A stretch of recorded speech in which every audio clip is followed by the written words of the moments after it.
of the first videos I made was the importance of Ipuobi. That was one of my very first videos on this, my journey.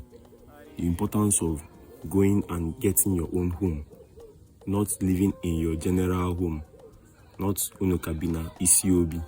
The importance of Igbo saying na nwa keta no keta mmụọ, because now tie it into the video that I made yesterday, I posted yesterday about na nwa Igbo alụsị na ije na mba ije bute mmụọ ịnata mmụọ ka ibute. Now imagine that most of our parents generations never Ipuobi or anything. Anything goes. They just they happy to they alive. They go their church. Ijezia namba. Ijebute munyagi. Ijebute halose. Ibiazia. Ilapia na general compound. Maybe your elder brothers. Maybe they look up to your elder brother or something.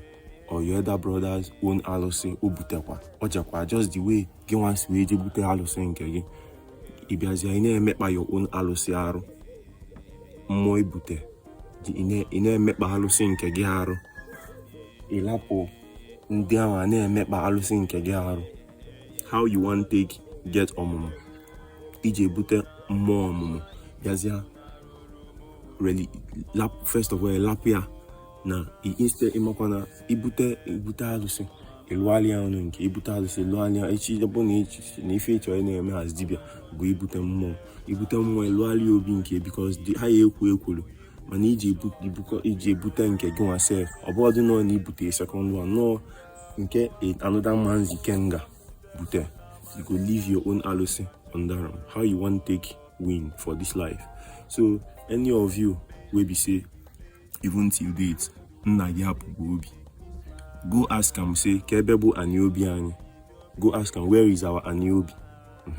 Ega nada Aniobi, eba aki esucha obodo no afia. No matter the bush, and if you get a bush, you are lucky because then you can even get land. You can even get 30 acres or whatever. You know what I'm saying? So obodo no afia. Ije bang iswaya, eba aki ebutwa, iba aki ya sube, ekwensu ni ken, eba aki ya butu agwụ gị maka ebe a bụ obi nna gị ịghọta ilu ebe ahụ then ogosisi anya na ewewelu ofu diọkpa gaa na n'isi obi ahụ gbuo ya ebe a sị ndị ichie na ọ na-apụgokwa obi na ife ọbụla bụ ọkụ ọnụ na elulu ọnụ since na nna gị apụgokwa obi. After all, you are still under your father's distance as far as your father is alive, right?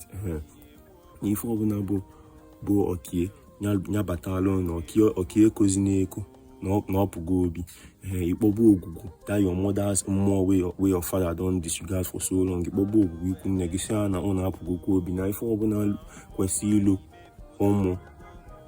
ụmụ this lady ugwugwu ụmụ this woman ụmụ this ugwugwu ụmụ make him come to you, make him come to your family. And I'm saying when I still seeing things where I see they show me say now under my I know so now obviously my father will be ID. You know what I'm saying?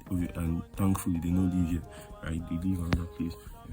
But now like all the more what they do, say they do my own thing. Now actually Obi thing that they do. Now waiting I they see. You know what I'm saying? I still they see I'm saying na him they drive. But I did and I mean they see him. I mean they see when something go bad, you know what I'm saying? So Puobi the very important Nibo. Because in go tell your mom say you don't be responsible, you don't be accountable. Nibo was your mom, I made a beg for more. Then when you can't go marry your own, if you believe when I get multiple sons, then Imalokana, Imambuluka Alosi, the Bakwe and Nebe, Haye Oye pay, give her respect. Processing my pain is coming. Stay tuned. February 10th, we feast.